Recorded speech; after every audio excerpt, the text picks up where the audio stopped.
Dealing with people is not always easy. In fact, sometimes it can be so frustrating that it can lead us to depression. And most of our day-to-day problems rise because we are bad at handling people. We go into the arguments, create conflicts, and end up feeling miserable. So I thought in this video I'm going to share with you 3 most important social skills that I think everyone should master. So let's get started.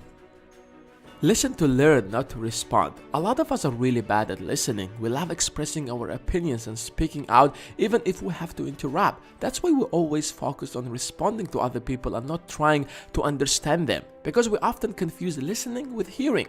Listening is way much more than hearing. Listening means trying to understand and look at the situation from the perspective of the other person that you're talking to. And the lack of this skill is probably the source of most of our social problems.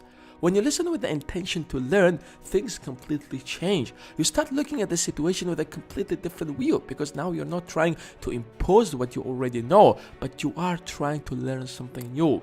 If it's an argument with someone, then you will try to put yourself in the shoes of the other person and learn why the other person is having a different opinion. Maybe you're wrong, maybe there are things that you don't know or haven't realized yet, and you will never see them as long as you are listening to respond, not to learn.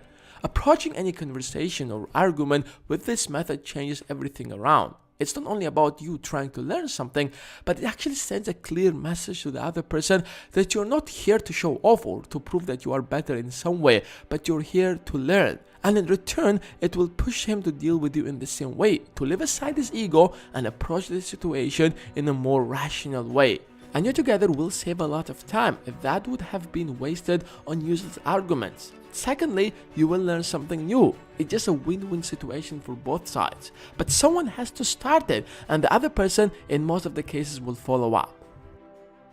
Find a common interest. Something that most of us is really good at is in finding differences. And that's something normal because we're all different. We come from different backgrounds, different places, different families. We like different things and hate different things. Normally we have different interests. But what's common among everyone is we like people who like what we like. People who are interested in the same things that we are interested. We quickly find a common language with them and become friends. That's probably the reason why we become friends in the first place. Look at the circle of your friends. Who are they? The people who are interested in the same thing that you are interested, right? And that's something very crucial to understand. Think about it. If you focus on finding a common interest between you and the person you're trying to deal with, you are quickly going to become friends and have a pretty good relationship. All what you need to do is to find what is that person is interested in that you're also interested. That's all what it takes to make anyone to like you, and it's instantly going to become easier to deal with that person. Sometimes it's really hard to find a common interest, but keep in mind that you can always show interest even if you're not interested. For instance, I'm not really interested in tennis, but if I come across someone who is really interested in tennis, I'm gonna show some interest to that just to create a good relationship with that person. You can do that with anyone, and there is nothing wrong with that. In fact, it will improve your social life significantly. Debate and not argue.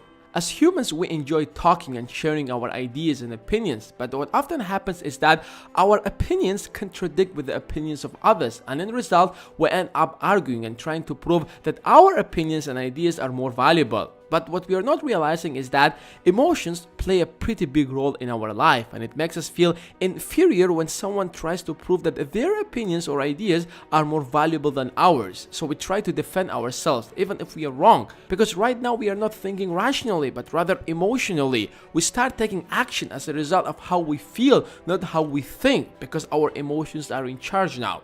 Just think about how many times you went into a strong conflict with a close person to you just because you had an opposite opinion. It happens too often with us, and that's why instead of turning a conversation into an argument, you should focus on keeping it as a debate. Whenever you want to change someone's mind or you find your thoughts contradict the other person you are with, never try to look as if you're trying to prove something, because that's what usually turns a conversation into an argument, but rather try to seem as if you're simply sharing ideas or just debating. I've done a whole video talking about how to avoid a conversation into turning to an argument, which I will leave the link in the end of this video. I think these social skills are the backbone of all other social skills. Sometimes we do practice them consciously or unconsciously, but if we try to practice them more and more, we are going to make a significant change in our social life. Hope you guys enjoyed this video, and if you did, give it a thumbs up and click the subscribe button if you're new to the channel, and thanks for watching.